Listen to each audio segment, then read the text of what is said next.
말씀입니다. 오늘은 은혜 받는 비결이라는 제목으로 함께 말씀을 나누려고 합니다.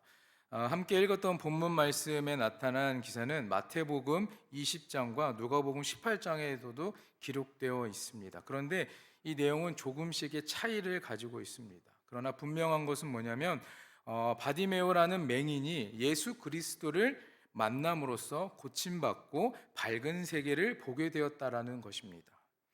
어느 날 예수님께서 여리고성을 지나가시는데 바디메오가 길가에 앉아 있었습니다. 그러다 나사렛 예수라는 말을 듣게 됩니다. 그 말을 듣고 다윗의 자손 예수여 나를 불쌍히 여기소서 하며 외칩니다. 제자들과 많은 사람들이 그의 그 외침이 시끄러우니 잠잠하라고 꾸짖었습니다. 그러나 이 바디메오는요, 그런 꾸짖음에도 상관없이 더욱 큰 소리로 외칩니다. 다윗의 자손 예수여 나를 불쌍히 여기소서, 이렇게 외칩니다. 자, 이때 예수 그리스도는요 발걸음을 멈추고 맹인을 부릅니다. 맹인을 부르자 어떻습니까? 그 맹인은 겉옷을 내버려 두고 뛰어나왔다라고 본문은 말합니다. 예수님께서 내가 내게 무엇을 하여 주기를 원하느냐 물으시니 그는 이렇게 얘기합니다. 선생님이여 내가 보기를 원하나이다 라고 대답합니다. 맹인 바디메오는요, 예수님께서 내가 너에게 무엇을 해주길 원하느냐라고 했을 때 많은 것들을 구할 수 있었을 것입니다. 물질도 됐을 것이고요, 지위도 있을 것입니다. 명예나 권세도 구할 수 있었을 것이지만 그는 이러한 많은 것들보다도 보기를 원한다라고 51절에 기록하고 있습니다. 왜냐하면 가난의 원인이 바로 앞을 보지 못하는 것 때문이었기 때문에 그렇습니다. 예수님께서 그의 말을 들으시고 52절에 이렇게 말씀하십니다. 가라 내 믿음이 너를 구원하였으니라 하시니 그가 곧 보게 되어 예수를 길에서 따르니라. 인생의 근본적인 문제의 해답은 여러분 어디에 있다고 생각하십니까? 내가 잘나서, 내가 돈이 많아서, 내가 지위가 높아서, 명예가 있어서 그런 것들이 해결된다고 생각할 수도 있지만 바로 예수 그리스도 안에 있다라는 것입니다. 오직 예수 그리스도만이 우리의 인생의 근본적인 문제의 해답이 되어 주십니다. 사랑하는 여러분, 바디메오는 여러분들이 잘 알고 있듯이 거지였습니다. 예수 그리스도를 만나고 그는 달라졌습니다. 어떻게 달라졌냐면 남에게 도움을 구걸하던 생활을 청산할 수 있게 됐습니다. 두 번째는 멸시와 천대받고 처량한 인생에서 아주 의기양양해지고 예수 그리스도를 따르면서 복음을 전하는 형통한 사람이 되었습니다. 세 번째는 구원의 은총을 찬양하면서 소망 중에 기뻐하고 봉사의 사람으로 변했습니다. 예수 그리스도를 만남으로써 이렇게 변화할 수 있었다라는 것입니다. 여러분, 이 바디메오는 어떠한 신앙을 가진 사람이었을까요? 어떻게 이렇게 어떠한 신앙을 가지고 있었길래 이러한 큰 은혜를 받을 수 있었던 것일까요? 네 가지만 함께 나눠보려고 합니다. 너무 많지는 않죠, 여러분? 네 가지만 나눠보겠습니다. 첫 번째는요, 바디메오는요 예수님을 구주로 믿는 믿음을 가졌습니다. 바디메오의 신분은 맹인이었습니다. 그리고 거지였어요. 그래서 길거리에 앉아서 구걸하며 하루하루를 살았던 사람입니다. 이 바디메오는 예수님을 구주로 믿었습니다. 그는 길가에서 구걸하고 앉아 있다가 나사렛 예수라는 말을 듣고 그는 예수께 나아갑니다. 이것이 바로 이 바디메오의 신앙인 것입니다. 바디메오는 예수님이 평범한 그냥 교사나 그냥 일반 인간이 아니고 바로 다윗의 후손으로서 우리의 운명과 문제들을 해결할 구주로 여겼습니다. 그리고 간절히 기대하고 있었습니다. 그의 기대는 모든 것을 포기하려고 있었던 마지막에 희망이 된 것입니다. 그에게는 예수님이 정말 필요했습니다. 하루하루 살아가는 것, 힘들게 살아가는 가난 때문에 그렇게 살아가는 것에서 이 예수 그리스도는, 나사렛 예수는 정말 자신을 마지막으로 살릴 수 있는 희망으로 여겼다라는 것입니다. 예수님을 만나는 것은 여러분 축복입니다. 또한 희망이 생기는 것입니다. 반대로 예수님이 없다면 우리는 불행한 삶을 살 수밖에 없습니다. 그는 예수님께 다윗의 자손 예수여 나를 불쌍히 여기소서 이렇게 외쳤는데 그의 외침에 다윗의 자손이라는 말은 바로 메시아를 뜻하는 것이고 예수님이 하나님의 아들이라는 것을 말하는 것입니다. 그리고 예수님은 만왕의 왕이라는 것이고 예수님은 우리를 죄와 불안과 공포와 사망의 권세 그리고 마귀의 속박에서 해방시켜 주실 구세주라는 것을 의미하고 있습니다. 여러분, 사무엘하 7장 16절에 내 집과 내 나라가 내 앞에서 영원히 보존되고 내 왕위가 영원히 견고하리라, 이렇게 기록하고 있습니다. 하나님이 다윗에게 하신 말씀인 것처럼 예수님께서 다윗의 자손으로 오셔서 왕위를 차지하실 것을 예언하신 대로 오시는 메시아다, 그리고 만왕의 왕이다, 구세주라는 것을 말하고 있습니다. 여러분에게 예수님은 누구입니까? 여러분은 예수님을 누구라고 생각하십니까? 여러분의 구주로 확신하고 계십니까?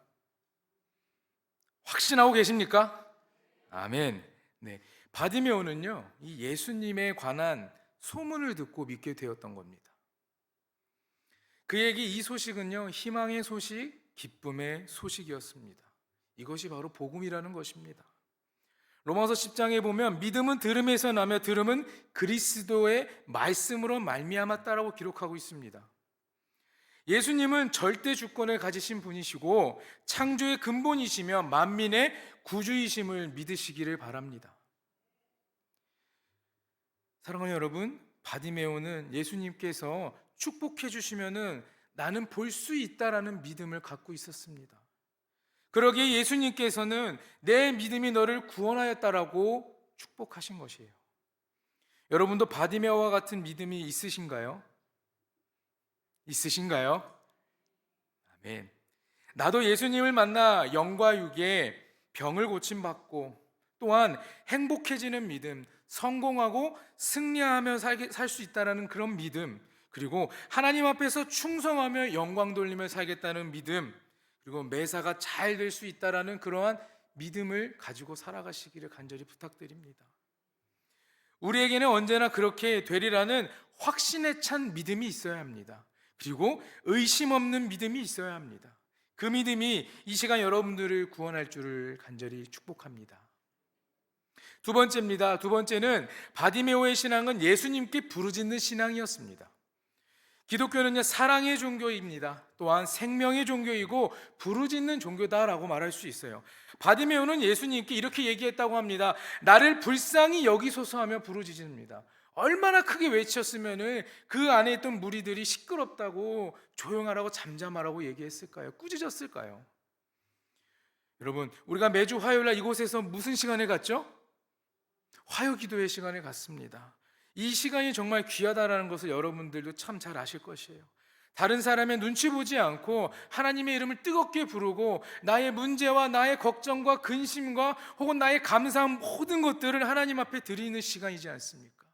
하나님께 기도하고 하나님을 만나는 그런 시간이지 않습니까? 우리의 입을 열어서 기도하는 시간, 하나님의 이름을 부르짖는 시간이지 않습니까? 사랑하는 여러분, 우리의 입술을 통해 예수님을 부르짖는 신앙이 되기를 간절히 소망합니다. 바디메오는 자신의 그런 가련함을 바로 깨닫고 주님께 부르짖으며 큰 은혜를 받았습니다. 이 외침과 이 부르짖음은 뭐냐면, 제발 나 좀 도와주세요.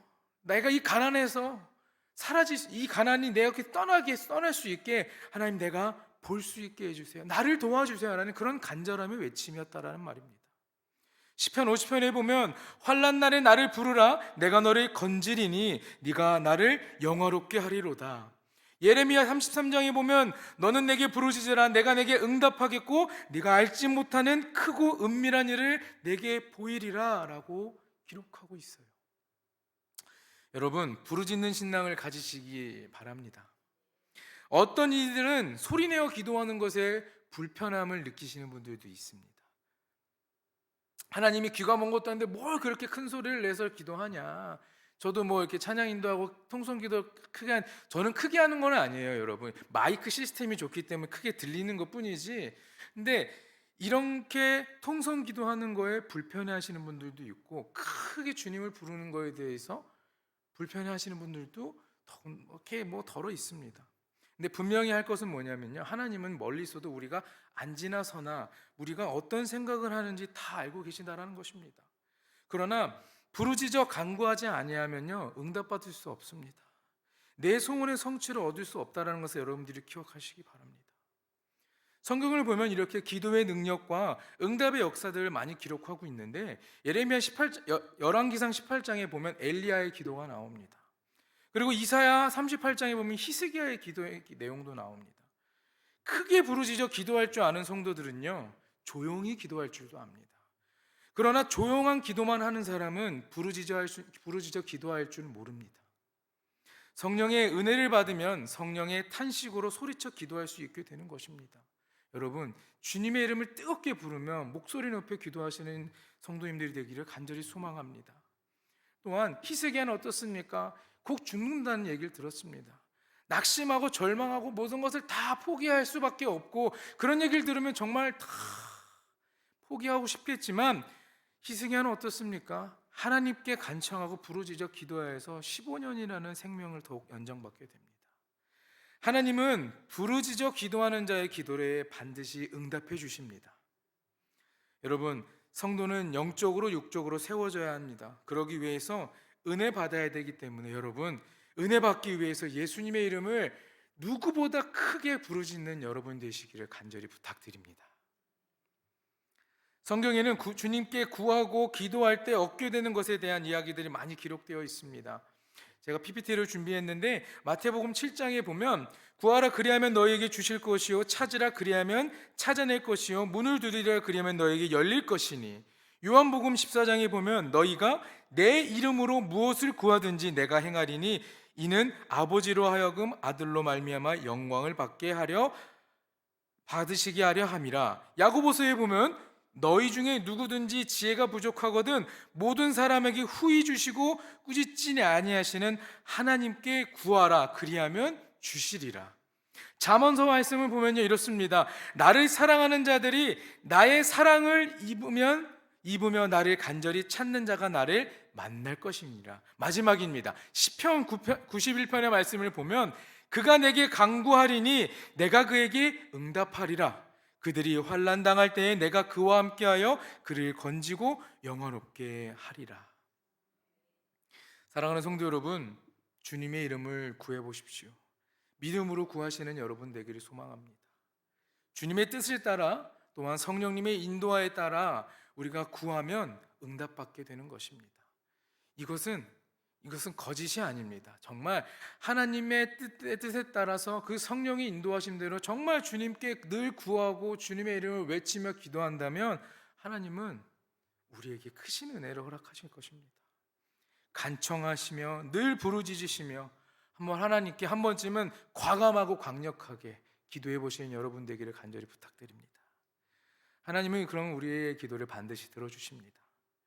우리 하나님은 우리에게 좋은 것을 늘 주시고 기쁨으로 함께 해주신다는 걸 믿으시고, 우리가 생각하고 온갖 것을 구하는 것보다 더 크고 더 넘치는 것을 주시는 분이 하나님이시라는 것을 기억하시고, 끝까지 응답받을 때까지, 주실 때까지, 찾을 때까지, 문이 열릴 때까지 구하시길 바랍니다. 우리가 도중에 포기하고 또한 낙심하는 자에게는 열매가 맺지 않는다는 것을 기억하시고 끝까지 노력하고 믿음을 가지고 부르짖는 여러분 되시기를 간절히 축복합니다. 바디메오가 자신의 불행을 예수님께 고해서 불행한 운명을 바뀌었듯이 여러분의 문제도 하나님께 구함으로써 그 문제들이 해결되고 변화가 있기를 간절히 축원합니다. 세 번째는 장애물을 극복하고 전진하는 믿음을 가지고 있었습니다. 바디메오가 부르짖었습니다. 다윗의 자손이요, 막 나를 고쳐주세요, 막 외칩니다. 그러자 사람들이 어떻게 꾸짖었다고 합니까? 48절에 보면 잠잠하라 라고 이야기합니다. 목청이 굉장히 컸던 것 같아요. 그죠? 수많은 사람들 앞에서 그렇게 한 사람이 소리쳤는데 시끄럽다 이렇게 얘기하는 거 보면, 신앙생활에 때로는요 여러분, 좋지 못한 이야기를 들을 때도 많이 있습니다. 신앙의 고비가 있다라는 것입니다. 그러나 하나님의 은혜와 축복은 고비를 넘을 때 기적의 축복이 찾아온다라고 하니 여러분, 그 고비가 있더라도 계속 주님께 부르짖으시길 간절히 부탁드립니다. 은혜 받고자 하면 꼭 방해의 요소들이 있습니다. 기도의 방해거리가 생겨나는 것입니다. 의의 길을 걸어가다 보면 주님 앞에 나아가고자 하다 보면은 이 장애물들이 생기는데, 우리가 믿음의 행진을 할 때 우리에게 방해 요소 중에 가장 크게 작용하는 게 무엇인지 아십니까? 사람입니다. 사람. 예수님을 구경만 하고 따라다니는 이들은요, 불신앙의 사람들이었습니다. 큰 장애물이 되는 것입니다. 신앙의 고비를 넘지 못하는 자입니다. 실패자인 것이에요. 그들은 물질의 유혹의 고비를 넘지 못합니다. 여러분이 잘 알고 있는 가룟 유다는 어떻습니까? 불만의 고비를 넘지 못했던 사람입니다. 그리고 아나니아와 삽비라는 탐욕의 유혹을 넘지 못했습니다. 반대로 성공하는 자들도 성경에는 많이 나와 있죠. 이삭을 바친 아브라함, 이성의 유혹을 이겨낸 요셉, 그리고 고통과 시련의 고비를 이긴 욥, 이렇게 성경에도 이들뿐만 아니라 많은 이들이 기록되어 있습니다. 마가복음 2장에 보면 중풍병자의 고침받는 이야기가 나오고 있어요. 많은 사람들 사이로 예수님께 나아가기가 너무 어려웠습니다. 그 중풍병자가 걷지 못하기 때문에 침상에 누워 있었으니까요. 그러나 함께 그를 예수님께 가서 고침받기 원했던 사람들이 어떻습니까? 그들의 간절함과 용기를 가지고 지붕을 뜯어냈습니다. 그래서 예수님께 내려보내 그가 고침받게 되는 것입니다. 요한복음에 보면 내게 오는 자는 결코 내어 쫓지 아니하리라고 말씀하십니다. 믿음의 사람들과 함께 자신의 문제를 가지고 주님 앞에 나오시길 바랍니다. 이 나아오는 길에 장애물이 있다면 여러분 더욱 강하게 전진하시기 바랍니다. 이 마가복음 2장에 중풍병자의 고침받았을 때 도와줬던 그 사람들처럼 지붕을 뜯는 것처럼, 지붕을 뜯어서라도 주님께 나아가시기 바랍니다. 은혜와 축복을 받기 위해서는요, 신앙적인 모험이 필요합니다. 그저 앉아서 가만히 기도만 한다고 되는 것이 아닙니다. 기도만 하고 있다고 되는 것이 아니라 우리를 가로막고 있고 우리를 방해하는 것들을 우리는 넘어설 수 있어야 되는 것입니다. 그러한 용기가 있어야 되는 것입니다. 여러분들 삶에 이런 장애물들을 넘고 극복하는 용기와 믿음이 있기를 간절히 축원합니다. 마지막 네 번째입니다. 기회를 놓치지 않는 신앙을 가지고 있었습니다. 앞을 보지 못하는 바디메오는요, 예수님이 지나간다는 소리를 들었습니다. 그때 기회가 왔다라는 생각을 해요. 그는 자신의 인생의 문제를 예수님을 통해서 해결할 수 있다라는 생각을 했습니다. 기회를 놓치지 않고 그 기회를 사용할 줄 아는 사람이었어요. 하나님의 은혜를 받고 문제를 해결하려면 우리도 기회를 놓치면 안 되는 것입니다. 앞 못 보는 것 때문에 안 못 보는 것 때문에 내가 낙심하고 주저앉고 보지는 못하나 바디메오는 어떻습니까? 귀로 들었고 발로서 예수님께 나아갔고 입으로 부르짖었습니다. 이는 입과 발을 사용해서 그 기회를 놓치지 않고 예수 그리스도를 만났습니다. 그는 이 기회를 놓치고 싶지 않았을 것입니다. 한 번뿐밖에 없다고 생각했을 것입니다. 이 기회가 다시는 나에게 오지 않을 것이라고 생각했을 것입니다. 비록 앞을 볼 수 없을지라도 열려진 입으로 예수의 이름을 부르니 그는 고침받을 수 있던 것입니다. 이때 주님의 걸음을 멈추게 하고 그 부름에 예수님은 그 부름을 듣고 바디메오에게 나오라고 얘기하니 그는 겉옷을 내려놓고 뛰어나갔습니다. 기회는 사람을 기다리지 않습니다. 우리를 기다려주지 않습니다. 그리고 은혜 받을 기회도 우리에게 늘 있는 것은 아닙니다. 여리고로 지나시던 주님이 오늘 우리 곁에 계신다는 걸 믿으신다면 여러분도 예수의 이름을 부르짖으시길 간절히 부탁드리고 소망합니다. 절박한 심정으로 주님의 옷자락이라도 붙잡는 그러한 마음과 믿음이 이 시간 우리에게 일어나기를 간절히 축복합니다. 오늘 은혜 받지 못하면 은혜의 때를 놓칠 수가 있습니다. 그러나 우리가 놓쳤다라고 해서 끝나는 것이 아니라 계속해서 우리가 기도하고 부르짖으면 우리에게 그 은혜는 허락될 것입니다. 사도 바울은 세월을 아끼라 때가 악하다라고 말했습니다. 여기서 때가 악하다라는 것은 이때는 은혜를 못 받는 때를 이야기하는데 믿음 생활을 즐기지 못할 때 주의 일에 힘을 쓰지 못할 때 그 때가 바로 악한 때라는 것입니다. 기회를 놓치는 때라는 것이에요. 여러분, 바디메오는 그 기회를 보고 예수 그리스도께 나아갔습니다. 예수 그리스도가 바디메오에게 나아오라고 했을 때 바디메오는 어떻습니까? 겉옷을 벗어버리고 예수님께 나아갔습니다. 이것은 그에게 전부였습니다. 이 겉옷은 그에게 전부였습니다. 그가 겉옷을 벗어버리는 것은 두 가지 의미가 있는데, 첫 번째는 회개의 의미입니다.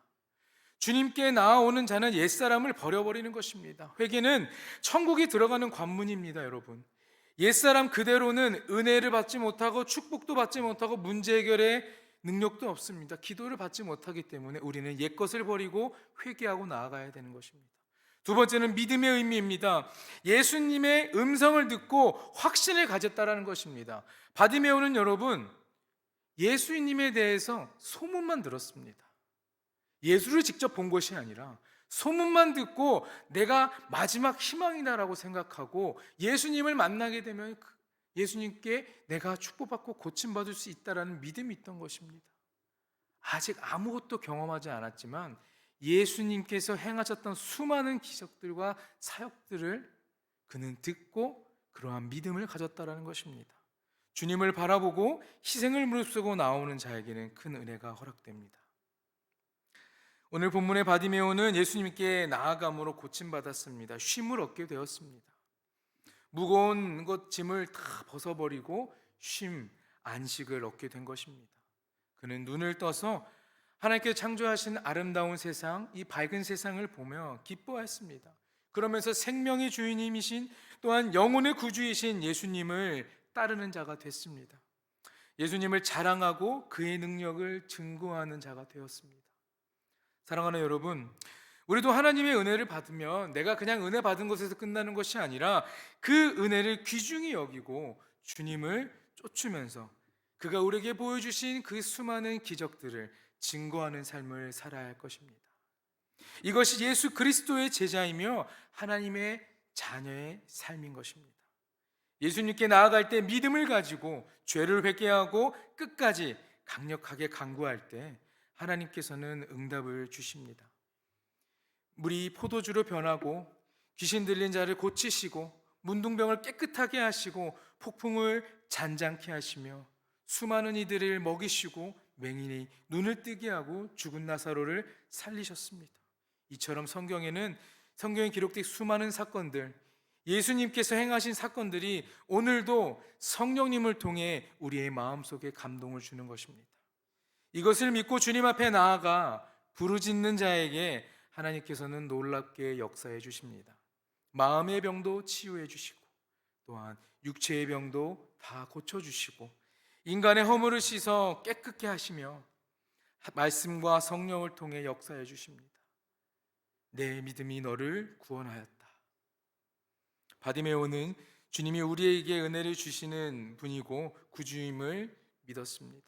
예수님께 부르짖는 신앙, 장애물을 극복하는 신앙, 또한 기회를 놓치지 않는 신앙의 소유자, 우리도 예수님을 따르는 자가 되기를 간절히 소망하며 신앙은 예수님을 따르는 것이라는 것을 기억하시길 바랍니다. 어떠한 상황과 환경 가운데 있더라도 어려운 문제 속에 있다 할지라도 굳센 믿음을 갖고 해결을 받고자 예수의 이름을 부르고 예수께 나아가는, 그럴 때 구원을 얻고 그럴 때 은혜를 받는 것을 여러분들이 기억하시고 살아가시기를 주님의 이름으로 간절히 축원합니다. 기도하겠습니다.